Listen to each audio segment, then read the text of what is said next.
Sejam bem-vindos a mais um episódio de Vozes Sem Fronteiras. Hoje temos connosco um convidado, Manuel Freire, de 83 anos, um dos sobreviventes da Guerra do Ultramar. Naquela altura, o seu dever era defender a pátria, contudo, tudo o que mais queria era voltar à sua família. Seja bem-vindo, Sr. Manuel. É um prazer. Então, para começar, teve alguma preparação antes de ir?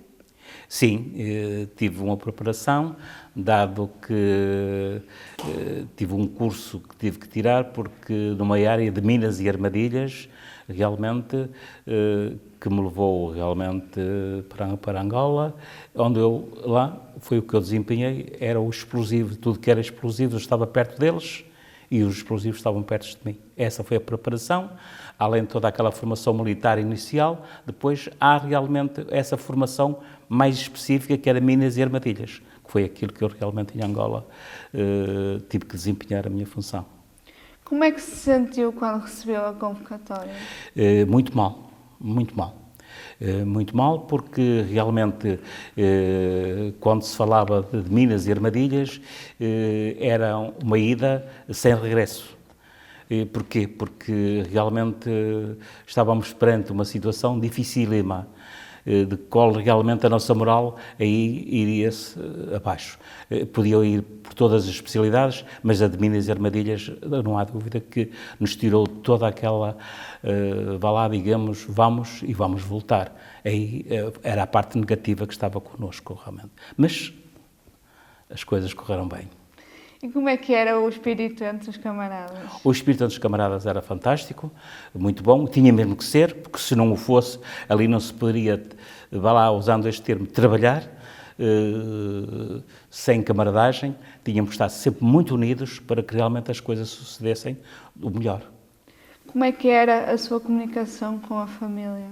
A minha comunicação era, não digo diária, que era impossível, porque não havia os telemóveis, não havia os telefones, mas a minha comunicação com a família era semanal. Tive sempre o cuidado de uma vez por semana mandar uma fotografia da minha pessoa para a família, para os meus pais, minhas irmãs, e depois numa carta e naquele tempo um aerograma, era uma coisa mais simples realmente, mas todas as semanas eu comunicava, mas era por semana, não é? Uma vez por semana. Era complicado. Complicado.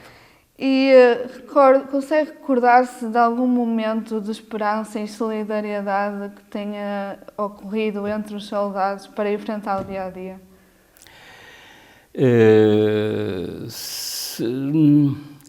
Era complicado, porque todos nós naquela altura, e que nós fomos, ainda quando eu fui para Angola, não fui logo os primeiros, mas fomos a quase os primeiros, ainda não havia quem nos transmitisse, nós íamos num escuro, não sabíamos aquilo que íamos encontrar, porque ainda não tínhamos feedback realmente dos que lá estavam, para nos dizer é assim, e é assim, e é assim. Não, nós não tínhamos. Depois, mais tarde, os que iam já tinham realmente, porque eles que regressavam, uma ideia, mas nós íamos um bocadinho às escuras, de maneira que realmente não... Era mesmo às escuras, não sabíamos o que íamos encontrar. Só depois lá chegarem no terreno é que começámos a encontrar as dificuldades. Ou seja, não havia notícias nenhumas sobre o que se estava a ocorrer? Não.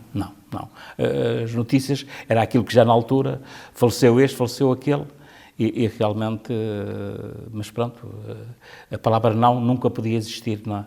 Nunca podia existir, porque realmente os dias de hoje são diferentes, ainda bem, mas naquela altura a palavra não existia para nada. Como militar tinha que ser sempre o sim, e de maneira que o sim levava-nos a tudo, não é? E depois teríamos que enfrentar as consequências conforme elas se apresentavam. E como é que foi o processo de adaptação e o regresso à vida normal? A adaptação foi o dia-a-dia, realmente, sempre em risco. Eu fiquei capital de Angola na altura, que seria Luanda, e eu fui logo deslocada para 800 km a norte de Angola, onde havia o maior perigo, onde havia realmente o massacre nas fazendas, como me recorda, na fazenda Maria José, criancinhas esfaqueadas com katanas. Katanas é aquilo que nós podemos encontrar numa faca, mas uma faca grande, que se chama katana, realmente. Portanto, há livros como Angola Dias de Desespero que têm essas imagens, realmente, e nós depararmos com isso, ou depararmos com uma fazenda, é aquilo que nós chamaríamos uma quinta do agricultor, não é? Onde realmente aquilo era assaltado e deu-se estes massacres. E depois ali vinha a revolta.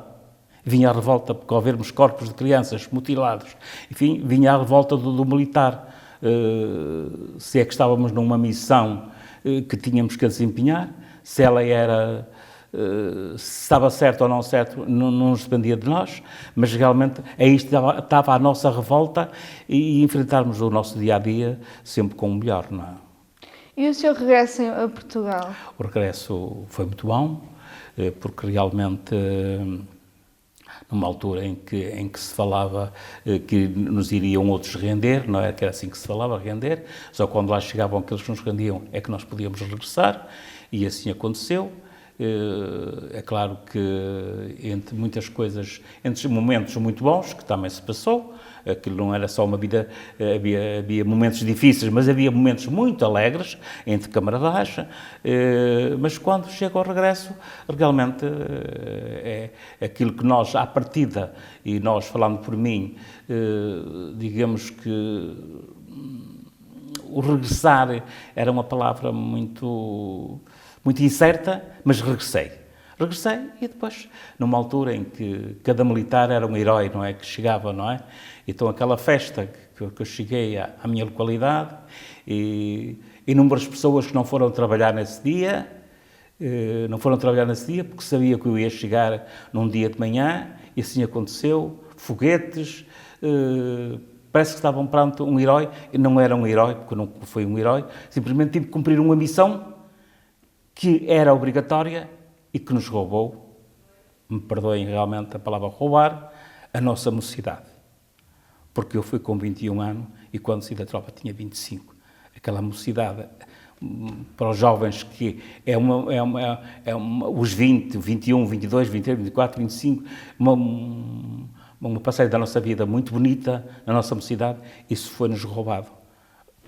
Me perdoem mais uma vez, digo a palavra roubar, mas foi assim que aconteceu, porque nós não tivemos mocidade. Quando viemos, tivemos tratado da nossa vida, nossos trabalhos, nossas namoradas, para um dia poder construir portanto, um bloco de família, e foi assim. Mas foi triunfante, não é? Quer dizer, eu chegar, eram pessoas que não foram para os seus trabalhos para receber um militar que regressava. Mas foi bonito, foi bonito. O que mudou na sua visão perante o mundo? Muito. Primeiro, há uma situação, nós deixámos de ser meninos, porque aos 20 anos éramos uns meninos, não é? Hoje vocês, realmente aos 20 anos, já são mais adultos do que nós éramos naquela idade, éramos uns meninos e a partir de que realmente viemos da vida militar, éramos mais homens, mais maduros, mais virados para a vida, para o futuro da vida, construir uma família, e realmente isso mudou muito. Fez de mim, é isso que eu acabei de dizer, de menino passei a homem, uma pessoa mais rija, uma pessoa mais capaz de enfrentar as adversidades da vida, realmente. Sente que os soldados foram valorizados? Não foram valorizados. Ainda hoje se debate muito essa situação. Há umas pequeníssimas coisas, como um passo de transportes que hoje é gratuito, mas quantos do meu tempo já cá não estão? Poucos já. E dado isso, nós não fomos valorizados, não senhor, porque poderíamos ter mais um bocadinho de regalia, porque nós não temos culpa. Se aquilo era, digamos, naquela altura, o ter que ir para uma chamada dessas províncias ultramarinas, se realmente estava certo ou não certo, simplesmente tínhamos que ir, realmente. E hoje podíamos ser mais valorizados, porque acho que merecíamos, mas não fomos. E teve alguma ajuda psicológica por parte do governo? Não tive, eu não tive, porque felizmente também não precisei. Porque houve muitos colegas meus que precisaram dessa ajuda psicológica e tenho conhecimento que a tiveram. Não sei até que ponto realmente muito válida ou não válida, mas tiveram. Eu felizmente não precisei, além de todas essas esse mal-estar que passei, mas felizmente recuperei depois da minha chegada cá, mas nós chamávamos a metrópole, mais propriamente dito, vamos regressar ao Puto. Era assim porque nós, em relação a Angola, é 14 vezes e meia maior do que Portugal. E realmente era ao Puto. Digamos que, felizmente, enfrentei logo a minha vida e não precisei, ao contrário de muitos colegas que precisaram. Tendo em conta a sua trajetória de vida, o que mais o orgulha e qual é a mensagem que quer deixar para as próximas gerações? Eu orgulho-me, se me disserem assim, mas tu vais-te orgulhar de ires defender uma terra que não era nossa? Não sei, minhas queridas, não sei se isso estará certo ou não certo. Sei que aquilo naquela altura era Portugal.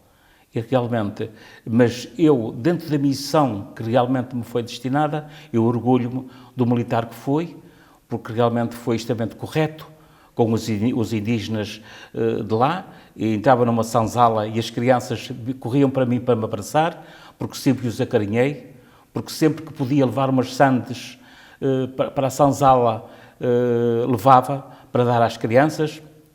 Sempre respeitei os naturais de Angola, e principalmente aqueles que nas chamadas senzalas, e portanto eu tive sempre uma amizade, nunca